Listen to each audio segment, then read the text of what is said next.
warahmatullahi wabarakatuh. Bertemu kembali di channel YouTube Muhammadi yang berisikan tentang informasi edukasi, kisah inspiratif dan tausiah agama. Dalam kesempatan kali ini kita akan masuk pada materi ruang lingkup hukum ekonomi Islam, mata kuliah hukum Islam lanjutan, program studi ilmu hukum, Fakultas Hukum Universitas Al-Azhar.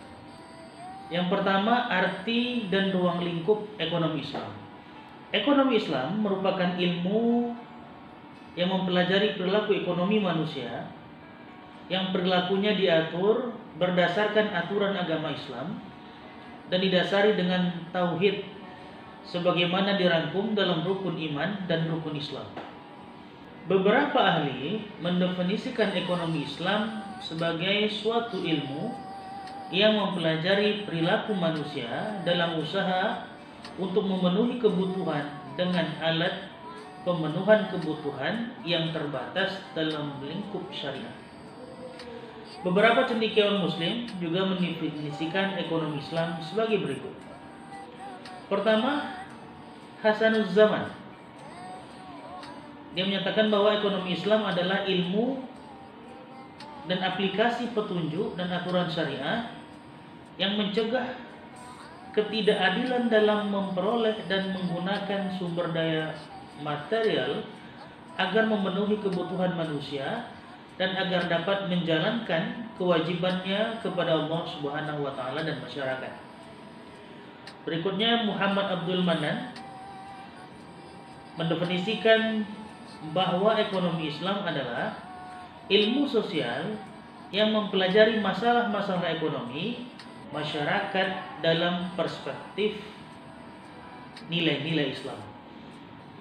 Kemudian Khursyid Ahmad menyatakan bahwa ekonomi Islam adalah suatu upaya sistematik untuk memahami masalah ekonomi dan perilaku manusia yang berkaitan dengan masalah itu dari perspektif Islam. Terakhir, Najatullah Siddiqi menyatakan bahwa ekonomi Islam adalah tanggapan pemikir-pemikir Muslim terhadap tantangan ekonomi pada zamannya, di mana dalam upaya ini mereka dibantu oleh Al-Quran dan As-Sunnah disertai dengan argumentasi dan pengalaman empirik. Beberapa ekonom memberikan penegasan bahwa ruang lingkup dari ekonomi Islam adalah masyarakat Muslim atau negara Muslim sendiri. Artinya, ia mempelajari perilaku ekonomi dari masyarakat atau negara Muslim di mana nilai-nilai ajaran Islam dapat diterapkan. Ruang lingkup ekonomi Islam yang tampaknya menjadi administrasi kekurangan sumber-sumber daya manusia dipandang dari konsepsi etik kesejahteraan di dalam Islam. Berikutnya kita akan membahas tentang hakikat ekonomi Islam. Pada hakikatnya ekonomi Islam adalah metamorfosa nilai-nilai Islam dalam ekonomi dan dimaksudkan untuk menepis anggapan bahwa Islam adalah agama yang hanya mengatur persoalan ubudiyah atau komunikasi vertikal antara manusia sebagai makhluk dengan Allah sebagai khaliknya. Dengan kata lain, kemunculan ekonomi Islam merupakan satu bentuk artikulasi sosiologis dan praktis dari nilai-nilai Islam yang selama ini dipandang doktriner dan normatif. Dengan demikian, Islam adalah suatu diet, way of life yang praktis dan ajarannya tidak hanya merupakan aturan hidup yang menyangkut aspek ibadah dan muamalah, sekaligus mengatur hubungan manusia dengan Rabb-nya, hablum minallah, dan hubungan antara manusia dengan manusia, hablum minannas. Sedangkan ekonomi Islam dapat didefinisikan sebagai suatu cabang pengetahuan yang membantu merealisasikan kesejahteraan manusia melalui alokasi dan distribusi sumber-sumber daya langka yang seirama dengan maqasid syariah, yaitu menjaga agama, lihifziddin, jiwa manusia, lihifzin nafs, akal, lihibzil aql, keturunan lihibzil nasl, dan menjaga kekayaan lihibzil mal, tanpa mengekang kebebasan individu. Berikutnya, sumber-sumber hukum ekonomi Islam. Sumber-sumber hukum ekonomi Islam yang esensial ada dua, tapi para ulama melakukan ijtihad kemudian menentukan manhaj yang berbeda-beda. Berikut ini adalah sumber-sumber hukum ekonomi Islam. Pertama, Al-Quran. Al-Quran adalah sumber pertama dan utama bagi ekonomi Islam. Di dalamnya dapat kita temui hal ihwal yang berkaitan dengan ekonomi dan juga terhadap hukum-hukum dan undang-undang ekonomi dalam tujuan Islam.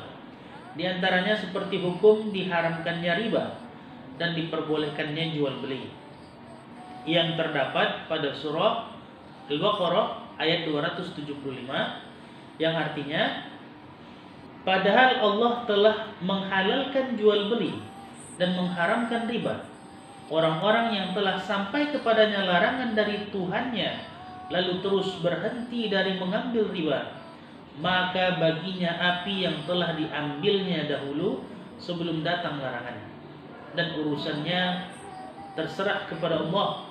Orang yang mengulangi mengambil riba, maka orang itu adalah penghuni neraka, mereka kekal di dalamnya. Berikutnya, sumber hukum ekonomi Islam adalah As-Sunnah.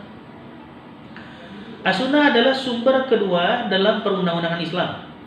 Di dalamnya dapat kita jumpai khazanah aturan perekonomian Islam. Di antaranya seperti sebab hadis yang isinya memerintahkan untuk menjaga dan melindungi harta baik milik pribadi maupun umum, serta tidak boleh mengambil harta yang bukan miliknya. Sebagaimana sabda Nabi, sesungguhnya menumpahkan darah kalian, mengambil harta kalian, mengganggu kehormatan kalian haram, sebagaimana haramnya hari kalian saat ini, di bulan ini, di negeri ini. Kemudian sumber hukum ekonomi Islam yang berikutnya adalah ijtihad ulama. Istilah ijtihad adalah mencurahkan daya kemampuan untuk menghasilkan hukum syarak dari dalil-dalil syarak secara terperinci yang bersifat operasional dengan cara mengambil kesimpulan hukum atau istinbat. Menurut Imam Al-Ghazali, batasan sampai merasa tak mampu sebagai bagian dari definisi ijtihad sempurna al-ijtihadut tam.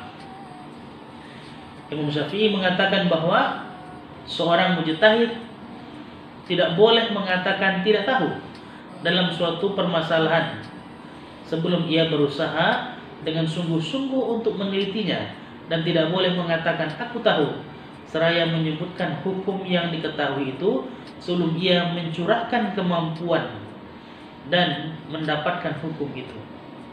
Keberadaan ijtihad sebagai sumber hukum Islam dinyatakan dalam Al-Quran dalam surah An-Nisa ayat 83, yang artinya, dan apabila datang kepada mereka suatu berita tentang keamanan ataupun ketakutan, mereka lalu menyiarkannya, dan kalau mereka menyerahkannya kepada Rasulullah dan uli amri di antara mereka, tentulah orang-orang yang ingin mengetahui kebenarannya akan dapat mengetahuinya dari mereka, Rasul dan uli amri. Kalau tidaklah karena karunia dan rahmat Allah kepada kamu, tentulah kamu pengikut setan, kecuali sebagian kecil saja.